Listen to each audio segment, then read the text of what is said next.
I grew up close to the natural world and immersed in the behaviors and the body language of animals. The subtle shifts in their posture of movement that signaled openness versus independence or caution. The pack dynamics of dogs or coyotes who moved first, who yielded, how they played, who tested the leadership dynamic. The way that horses interacted, how the smallest change in their ears or their eyes revealed their next move. The state of their energy that day, how they oriented to who held the power amongst their own species and other species. I was obsessed because animals don't narrate, they don't justify their behavior. They're reading their environment and then their bodies move accordingly. And the truth is there before anything else. As I got older, that translated into being obsessed with watching humans, studying them, and then later, as I got into adulthood, reading, researching everything I could, studying with experts around why people do what they do, what drives them, what shuts them down, what makes them come alive. And what became obvious over time was this: our minds are visible in our bones, our muscles, our movement, our eyes, even our breath. Your nervous system will fall into one of four main patterns, especially when challenge or threat, pressure is applied. You'll either embody the pattern of the warrior, the shapeshifter, the sage, or the asset. To find out your nervous system pattern, we built a free 2-minute quiz called the Somatic Skins Quiz that maps your pattern. Pause this video, go down to the description, and take that quiz. Then come back and bring your results to watch the rest. It'll give you personal insight into what I'm going to share. First of all, I don't think that I'm the only one who is obsessed with reading bodies. Likely, if you're here, we are all a little curious about body language, how to read micro expressions, what they mean. So when people start to notice subtle body language shifts and it's a topic of interest, it is tempting for us to turn into armchair analysts, professional fixers, and we start labeling or projecting. We decide that we know. So let me give you a few rules of thumb that I found helpful over the years as a professional. First, observe, don't identify. You might see a gesture, a tightening jaw, a drop in gaze, or a shift in weight, but you do not yet know what that means. You might have a hypothesis based on your own history, and that's fine, but it goes into the interesting category, not the fact category. Second, related, if there's no baseline, there's no meaning. A single single gesture observation is noise. Patterns are data. If you don't know how someone typically breathes, stands, or orients under neutral conditions, you can't accurately interpret their shifts under pressure.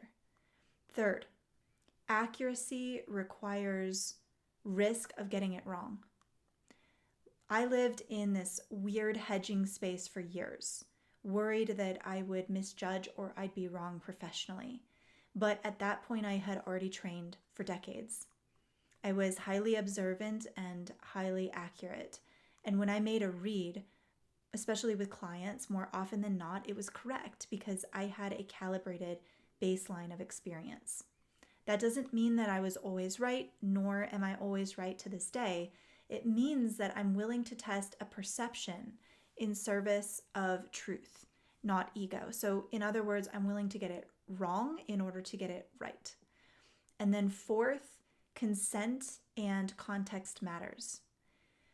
This is what I do professionally. So unless I'm hired to serve as someone's performance or somatic coach, I'm rarely analyzing or mirroring anything back to someone. I can turn the dimmer switch off. I can turn it down. So, for example, if we're at a barbecue and you want to loop into an old story of your limits or tell me why your dream is unrealistic, I'm really not going to challenge anything or reflect that back to you. I'll likely just say, I hear you, and no doubt you're going to figure out what you need. Socially, I can be quite neutral. Just as a surgeon doesn't just do surgery at birthday parties, I choose not to use my professional skills in casual or non-consensual settings. This skill is not for domination or a party trick. It's for precision and care. All right, back to the point. Micro truths and tells of the nervous system's subtle language in daily interactions. When we teach that, we start with the deteriorators. What breaks first? Because that's where the truth is revealed first. And that break requires pressure. That might be real load or pressure in the nervous system under load. It could be relational dynamics or an awkward environment. Pressure doesn't create dysfunction, it will expose it. So, for example, in conversation, this breakdown can be subtle. You ask someone a question, and before they answer, their eyes flick away. Their breath rises or their shoulders shrug, and they say, I'm fine. The words are one layer and the body is another. And this is fun. If you're watching something like a video and you turn down the volume or mute it, watch the embodiment of the speaker. It's quite fascinating. All right, let's switch the frame. Now you're the one speaking. You're about to say something vulnerable, and suddenly your posture braces. Your gaze might narrow or harden. Your exhale disappears. That's not random. That's your first break. Every nervous system has a predictable hierarchy of how we collapse. For some people, their attention goes first, their eyes. For others, their structure shifts first. They brace or they melt, the spine forgets its vertical line. For others, their breath is the first signal. It might spike high or stall, they might retain breath, or it accelerates. My point is, once one regulator deteriorates, the others will follow. And what felt like clarity then becomes noise. So many times we'll only notice the breakdown when an argument or something has already escalated. When we've already said something we regret and it did not go well and now the room feels bad or heavy. Micro truth work is noticing that flicker of breakdown before the full spiral. And it requires training in turbulent or awkward conditions, not just calm, because this is the half-second shift in your own nervous system. And then also noticing the subtle change in someone else's orientation. So here's the key in regaining center. You adjust yourself first. In that moment of activation, our cue is eyes up, stack bones, drop breath. You steady your gaze. You let your spine reorganize. You finish your exhale and you let the inhale arrive lower and deeper. And when you do that, you don't have to fix the whole interaction. You're just correcting what breaks. When you do that, something interesting will happen. The field reorganizes. You can see again, you can hear again, you can choose again. And without that correction, honestly, most projection replaces accurate perception. You think you're reading someone, but you're actually reacting from your own collapse or your own history. Now, capacity will matter here. Under mild pressure, anyone can soften their eyes or take a calm breath. Under real pressure, only what has been trained remains available. If your system cannot tolerate tension, you will do something to move away from tension or to kill it. If you cannot hold structure, you will collapse or dominate. If you cannot regulate your breath, you're going to flood or misinterpret. And that's why this work isn't just about noticing micro truths in ourselves or others. It's about targeted training that builds the regulator strength to stay present when you see the breakdown. The skins work that we do makes this even clearer because under pressure, the warrior exhibits certain behaviors.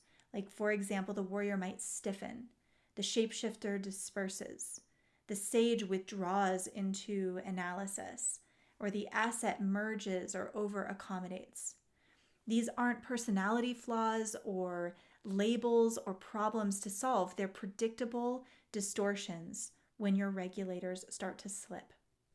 When you can feel that shift arise in your own body, the rigidity, the diffusion, detachment, or merging, you can pivot in that moment of pressure before it fully takes over. That's command. Not suppressing emotion or performing calm or dominating the room. Command is your speed of return back to coherence. The ability to feel the first break and restore coherence for yourself and maybe even the field around you before fragmentation spreads. When that becomes stable, something else becomes available, your full intelligence. You're no longer reading microtruths to control or trying to retain safety. You're reading them to understand, to participate. You see someone's breath change, and instead of attacking or withdrawing or soothing, you might adjust your own. You might give space or move forward. You might stay grounded. You notice your own gaze might narrow, and instead of doubling down, you might widen the field and include others. My point is that interaction becomes a shared nervous system event, not a debate. And this is why I am so deeply passionate about this topic, because when we ignore micro-truths that live in the body, we live at the level of unconscious or subconscious narrative. And here's the truth. Story or narrative does not live in the mind. It's not a concept. It is hardwired into the infrastructure of your body. But when we are living just at the level of narrative, we argue content or theory, we misread tone, we escalate or we leave, when really more value would have been had by participating and staying in contact. When we learn to see and regulate at the body level, we gain choice and access. All right, to bring all of this home today, the body shows what the system is doing when challenged. Under pressure, something breaks first. It will be your attention, your structure, or your breath. Microtruths are the subtle signals of that break in yourself and in others. If you're working professionally, forget labels, observe with openness, build a baseline, develop like a scientist, track data, be willing to be wrong in service of the truth, and respect appropriate boundaries, contexts, and consent. Most of all, use this way of reading bodies to work with yourself first. When structure, attention, and breath are coherent, you will gain access to different modes of intelligence, precision, adaptability, clarity, and empathy, not as reflex, but as choice, whatever that moment of life is asking of you. If this approach resonates and you can feel that there's something more here for you to develop in your own system, whether for yourself or your work, first start with the quiz. If you've already done that, then go down below and check out our 2 books. These are our core curriculums. I'll link them below. And if you want to go deeper yet, this is exactly the terrain that we train inside of the Prestige, our Somatic Academy. This isn't theory, it is a practice ground. Pressure-tested coherence in conversation, in leadership, creation, and conflict. If you've made it this far in the video, thank you. Please do consider liking and subscribing. It helps our channel out a lot, and I'll see you next time.